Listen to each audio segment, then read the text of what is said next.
ज्ञान दिए बिना ज्ञान नहीं होता।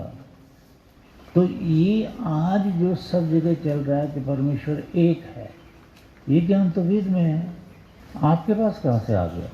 तो जब तक आपको किसी ने नहीं बताया तो आपके पास कहाँ से आ, कहीं से भी नहीं आ सकता। किसी ने बताया, ये जिसने बताया उसने वेदों से ही चुराया है या वेदों से लिया है श्रद्धा भक्ति से, उसी ने फिर ही बता दिया। अब ये मेडिकल साइंस कहाँ से आई है? वेदों से। ये भौतिकवाद की तरक्की कहाँ से आई है? वेदों से। पर कोई मानता ही नहीं। जैसे डीसी करंट तैयार करना है, तो यजुर्वेद में आपको कई बार सुना है ना, भगवान ने ये कहा कि एक आदमी जा रहा है और एक पैर ये है और एक पैर ये है, और मानो कि उसके ये आपस में मिले हुए चल रहे हैं, साथ रगड़ खा रहे हैं। ये पट बोलते हैं ना इसका, और क्या बोलते हैं, तो कहते जैसे ये चलते हैं तो इसमें इलेक्ट्रिक पैदा होती है। यजुर्वेद में समझाया है कि इसमें इलेक्ट्रिक पैदा होती है। ऐसे आप किसी पत्थर को पत्थर से रगड़ेंगे वहाँ भी होगी। ऐसे किसी भी चीज़ को किसी चीज़ से रगड़ोगे तो ये इलेक्ट्रिक पैदा होगी। ये डीसी करंट है, डायरेक्ट करंट। तो साइंटिस्टों ने डीसी करंट निकाल लिया।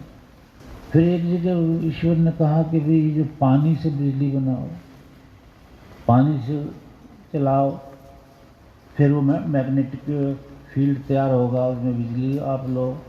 तो मतलब कहने का ये है कि भगवान अगर ये चीज़ें ना बताता तो आपको कैसे पता चलती है? क्यों? फंडामेंटल क्या है कि ज्ञान दिए बिना ज्ञान नहीं होता। आप पढ़ते हो लिखते हो तो वो प्रोफेसर वगैरह पहले ज्ञान देते हैं आपको, और उन प्रोफेसरों ने अपने प्रोफेसर से लिया, उनने अपनों से लिया। ये जाके टिकता है वेद पर। ये सत्ययुग त्रेता द्वापर में वेदों से लिया, साइंस वगैरह जो भी है संसार में ज्ञान।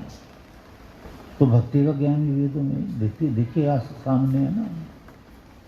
तो इस ज्ञान को, fundamental law of the nature, इसको याद कर लो। ज्ञान तब होता है जब कोई ज्ञान दे, बस।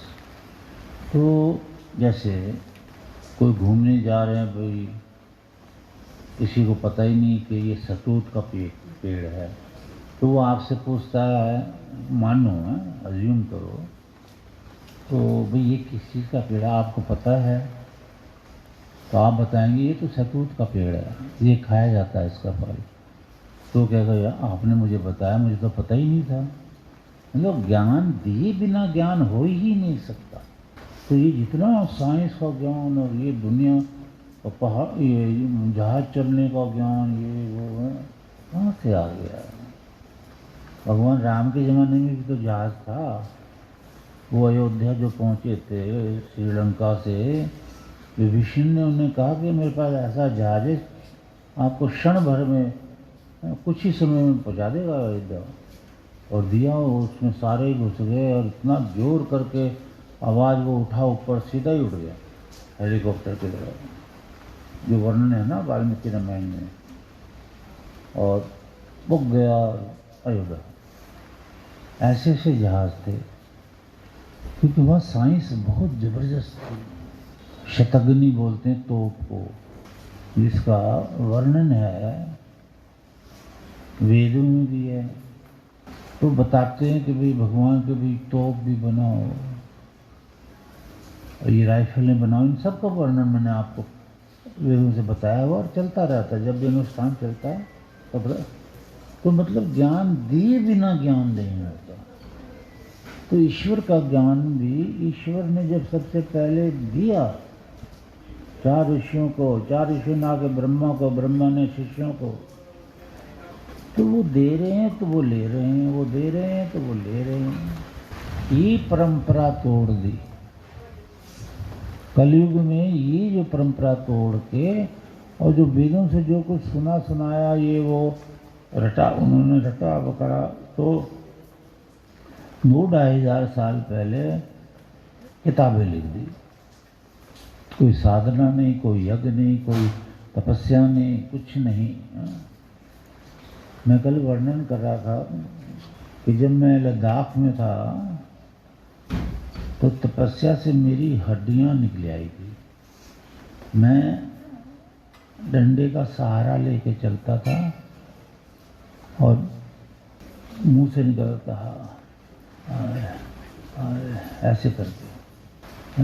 जंगलों पहाड़ों में रह के हमने तो तब किया। तब ये भगवान ने कृपा करी है कि हमें गुरु मिले और वेद का ज्ञान मिल गया, वेद प्रकट हो गया। हमें भी तो दिया ही आचार्य ने, हम आपको दे रहे हैं। सवाल ये है कि क्या सत्य है और क्या झूठ है। यही इसी का निर्णय वेद करता है और कोई नहीं करता। प्रमाण वेद हैं, स्वतः प्रमाण बोलते हैं वेदों को।